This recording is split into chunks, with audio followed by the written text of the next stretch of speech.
Hey there. Subscribe to my channel. And also press this bell icon. Ini sekarang mungkin orang-orang yang tidak ngerti bahasa Indonesia bingung. Apa yang dibilang sama orang-orang ini? Tiba-tiba ada ketawa, tiba-tiba serius, tiba-tiba kuasa Allah. Makanya Allah mengatakan pada postur tubuh kita, pada paras wajah, pada beragam bahasa ini adalah tanda-tanda kebesaran Sang Pencipta Allah. Ini penting. Nabi SAW waktu itu marah sekali. Dan akhirnya berhasil membubarkan sahabat. Tinggalkan sekarang juga, kalau enggak kalian akan hancur. Da'ha fa innaha mumtinah. Ini perusak kalian. Maka akhirnya para sahabat tadi tiba-tiba seperti orang yang baru engah karena terbawa emosi saling berpelukan satu sama yang lain, gitu kan.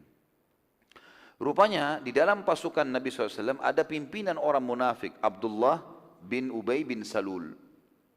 Abdullah bin Ubay bin Salul ini memang dia selalu subhanallah mencari celah di mana bisa disebut keburukannya umat Islam. Apa saja. Apalagi kalau berhubungan dengan Nabi SAW, gitu kan. Dia sudah lama ini cari-cari apa saja kesalahan Nabi, apa saja kesalahan muslimin, dan ini ciri orang munafik. Ada ciri orang munafik yang besar, ada ciri orang munafik kecil, ciri besar, ciri kecil.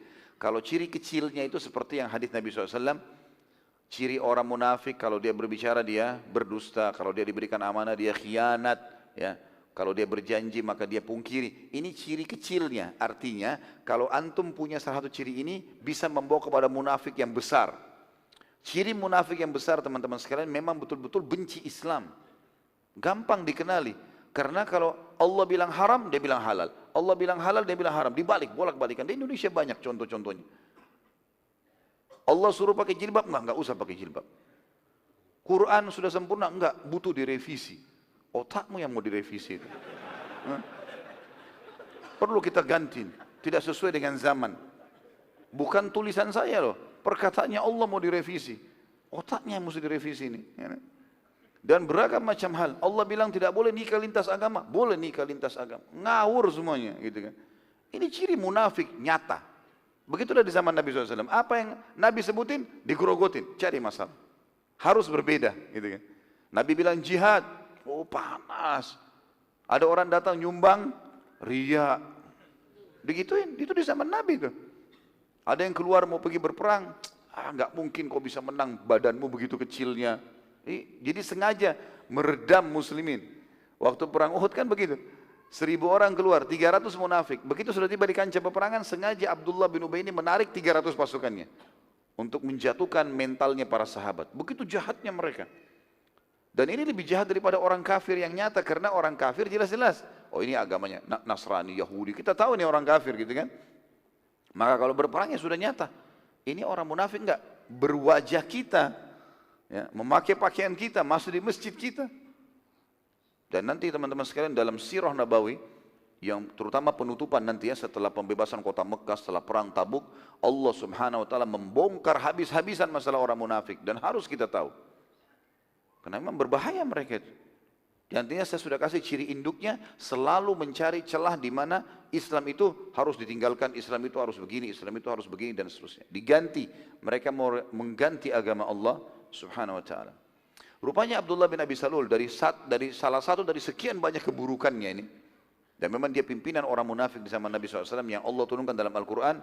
Jangan kau pernah sholat, jangan pernah kau istighfar dan mensolati orang munafik. Nah ini maksudnya adalah Abdullah bin Abi Salul waktu dia meninggal, Nabi SAW sempat sholat.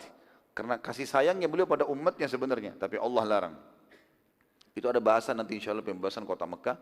Yang jelas teman-teman sekalian pada saat itu, Abdullah bin Abi Salul duduk sama orang-orang munafik di kemahnya. Dan dia dengar, dia tidak hadir sih, dia dengar. Ternyata Jahja, orang muhajir dari Mekah, budaknya Umar bin Khattab. Sinan tadi budaknya orang Ansar, dia orang Madinah ini. Ya, bergabung sama Ansar dari suku Khazraj.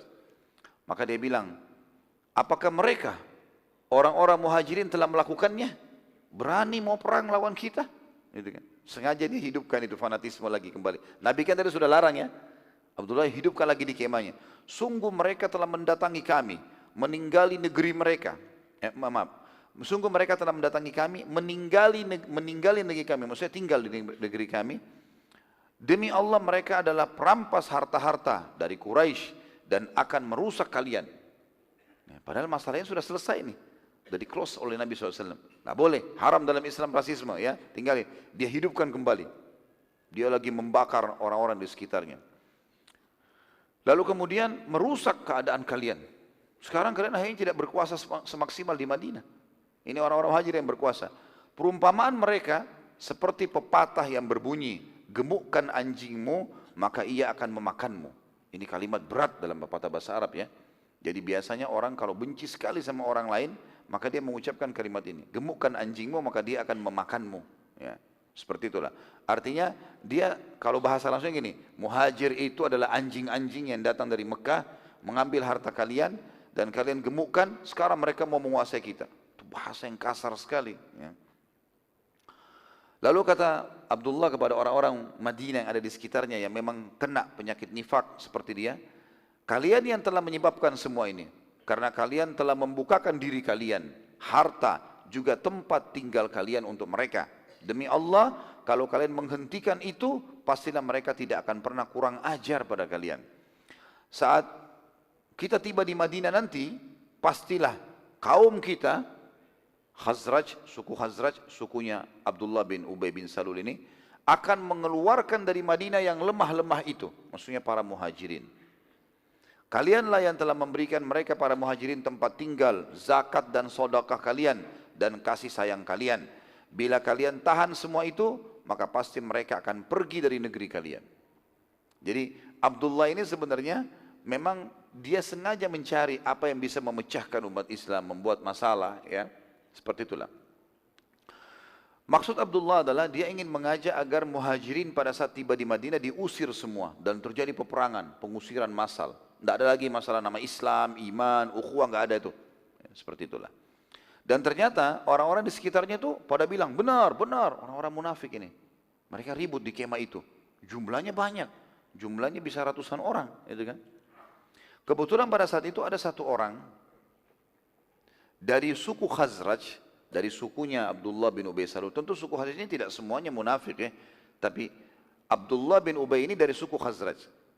Dari pengikutnya dia yang munafik ini ada banyak di situ ya. Ada dari Khazraj, ada dari Aus, bercampur baur, tapi jumlahnya mereka ratusan orang. Ada di majlis itu kebetulan dari suku Khazraj, bukan orang munafik, umurnya masih 16 tahun. Namanya Zaid ibn Arqad radhiyallahu anhu. Zaid ibn Arqad radhiyallahu anhu ini teman-teman sekalian adalah anak yang masih muda, tapi iman tertanam dalam hatinya. Waktu dia dengar itu dan yel-yel fanatisme di kemah Abdullah sudah mulai hidup, gitu kan? Dia tahu ini bahaya. Umur 16 tahun loh. Maka dia pun segera menemui Nabi SAW dan menceritakan semuanya. Pada saat di sisi Nabi SAW itu ada Umar bin Khattab, ada Abu Bakar, ada sahabat-sahabat Nabi yang mulia, karena semuanya ikut berperang pada saat itu. Pada saat Umar bin Khattab dengar, langsung dia mengatakan, ya Rasulullah, sambil henuskan pedang, izinkan aku memenggal lehernya Abdullah, karena sesungguhnya dia telah melakukan kemunafikan, gitu kan. Kenapa anda, bahasanya, kenapa anda sudah redam rasisme tadi, ya, fanatisme itu, dia hidupkan kembali, dibunuh aja orang ini. Dan ini sekaligus jawaban teman-teman sekalian, kita tidak boleh tergesa-gesa. Ada juga anak-anak muda muslim sekarang karena tergesa-gesa, munafik penggal saja, munafik penggal saja. Ini penggal-penggal dari mana? Nanti di kancah peperangan lawan orang kafir, musuh depan mata, nah itu penggal. Di negeri aman, alhamdulillah seperti Indonesia, nggak ada penggal-penggalan nih, ya. Nggak ada hubungannya sama sekali. Dan lihat bagaimana muamalahnya Nabi SAW. Apa kata Nabi? Tidak wahai Umar, jangan sampai orang-orang berbicara bahwa Muhammad membunuh sahabatnya. Apa makna kalimat ini teman-teman? Nabi SAW menutup semua celah fitnah atau apapun yang bisa membuat nama beliau dan Islam ini rusak. Dan itu penting. Celah-celah seperti ini jangan kita sengaja menjurumuskan diri kita pada sesuatu yang membuat orang bisa memfitnah kita. Kalau sudah terjadi kita sabar. Kalau masih ingat Nabi SAW dalam sebuah riwayat waktu beliau lagi itikaf di Ramadan di masjid, didatangi oleh salah satu istri beliau, Sofia radhiyallahu anha, membawa makanan mengunjungi Nabi SAW. Tentu kalau orang lagi itikaf tidak boleh berhubungan biologis sama istrinya, tapi bertemu boleh. Waktu mau pulang karena sudah malam dan gelap Madinah, Nabi SAW temani Sofia pulang. Dan di sini keluar sebuah hukum, orang itikaf boleh keluar kalau dia hajat yang penting. Baru dia kembali lagi, termasuk mengantar istrinya. Khawatir istrinya kena fitnah atau apa saja. Waktu lagi pulang ke rumah, ternyata ada 2 orang Ansar jalan buru-buru. Ini cuma tambahan kisah ya. Nanti kita kembali ke bahasan kita. Waktu jalan buru-buru, ingin melewati Nabi SAW. Kesannya kedua orang ini mau tahu Nabi jalan sama siapa nih malam-malam. Maka lewatlah 2 orang Ansar ini. Kata Nabi SAW, ala rizkikuma. Pelan-pelan aja. Innaha Sofiyatu binti Huyai. Ini yang bersama saya, Sofia binti Huyai. Artinya yang sama saya istriku. Tidak usah khawatir.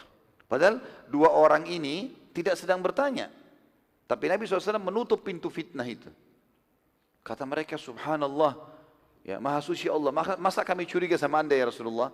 Kata Nabi SAW, ketahuilah. Syaitan mengalir di tubuh anak Adam bersama dengan mengalirnya darah.